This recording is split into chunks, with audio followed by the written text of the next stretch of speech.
Yahoo! Yahoo!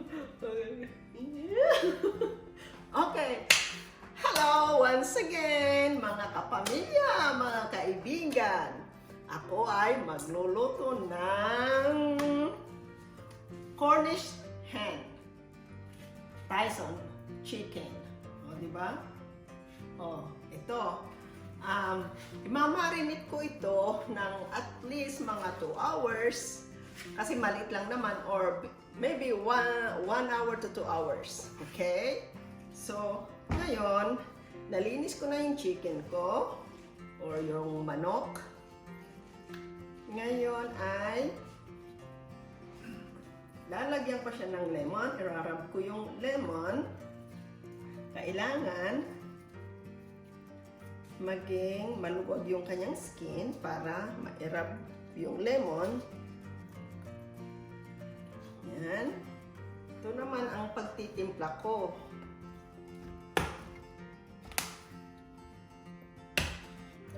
Lalagyan ko siya ng Old Bay seasoning. Kunti lang. Depende sa size ng manok ninyo. Dahil maliit lang itong manok na lulutuin ko. So, kunti lang din siyempre ilalagay kong sauce or seasonings.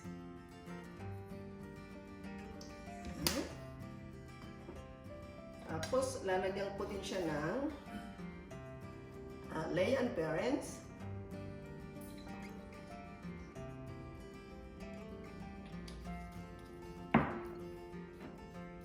Kunting mamasitas, oyster sauce,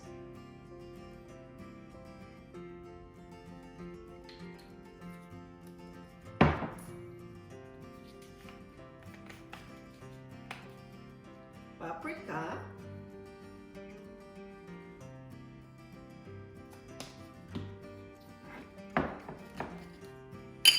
black pepper,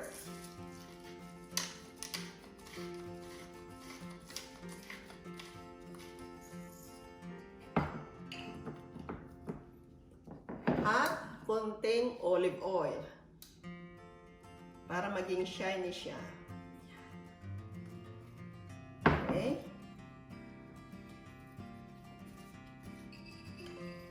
Mix ko ganito. Okay. Tapos, i-rub ng mabuti all over the chicken. In and out. Naman, ilalagay ko na itong onions sa loob ng manok or chicken. Lalagyan ko din ng 3 ngipin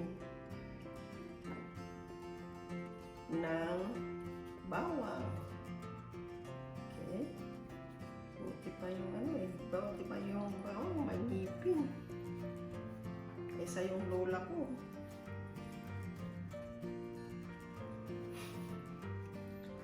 Tapos, ilalagay ko din itong lemongrass sa loob ng manok para mabango siya. Ano? Sa Tagalog, tanglad. Tanglad ba? Yan. Okay.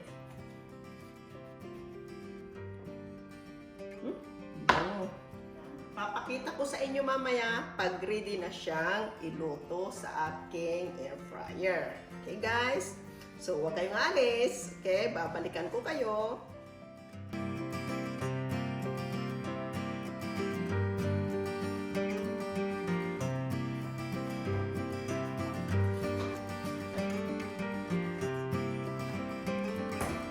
Okay?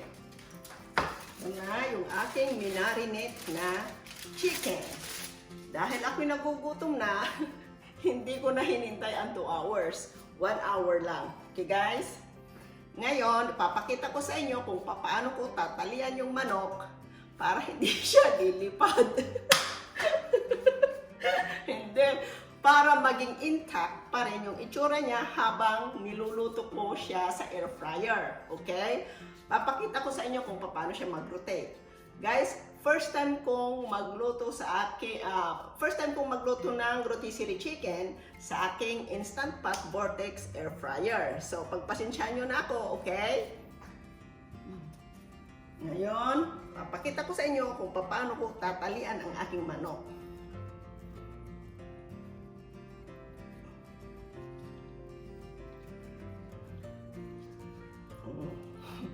Legs together. You behave. Okay.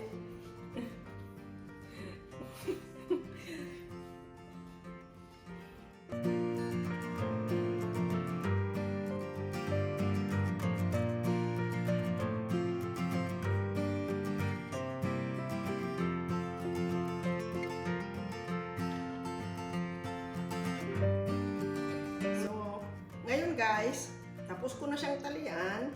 O, di ba? Taling-tali, hindi na makakawala. O, yan. So, ngayon naman, tutuhugin ko na siya. Okay? So, kawawang manok.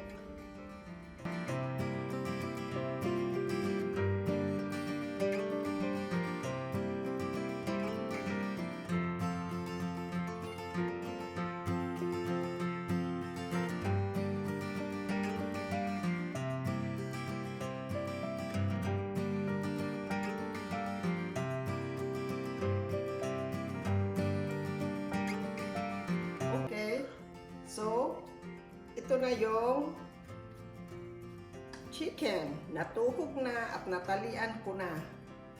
Okay guys? So, ngayon ipipreheat ko na yung aking air fryer. Okay? Pipreheat ko siya ng 360 degree at lulutuin ko din siya ng 360 degree. Maliit lang kasi itong chicken ko, itatry kong lutuin siya ng between 30 minutes to 40 minutes. Okay guys? So, okay, start now. Okay, yan is 40 minutes. Kasama na yung preheat. Okay guys? So, babalik ako. Okay, sabi niya, add food. So, okay guys, add food na raw. Na-preheat na siya. Guys.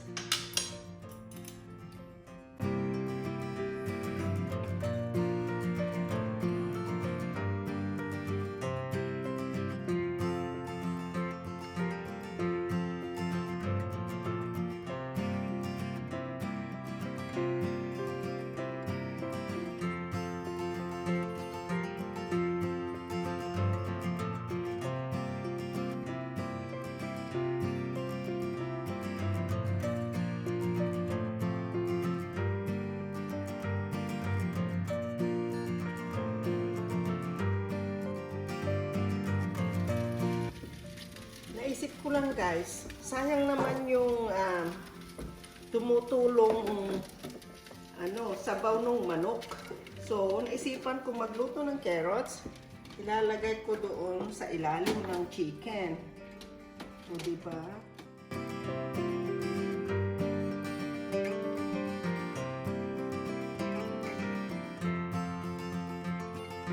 Ito guys, may 49 seconds na lang. So, check na natin yung temperature ng chicken. Okay. Okay.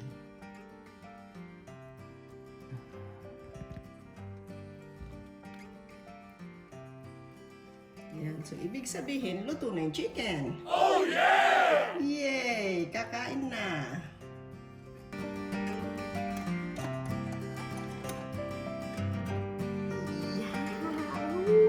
Wow!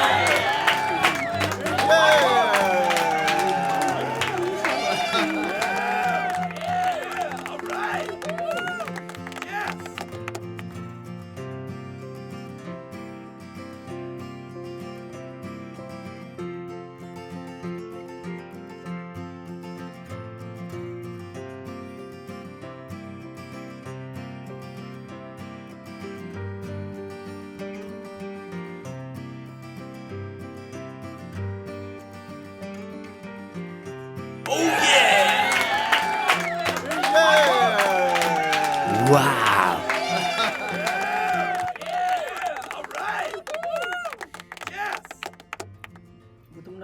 ako, hindi ko na kaya pumunta pa doon sa table, dito na lang.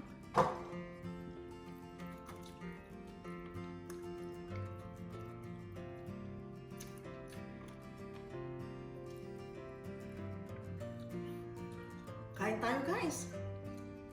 I wish mapatikman ko kayo ng luto kong chicken. First time ko talaga magluto ng rotisserie chicken sa aking air fryer. Sarap.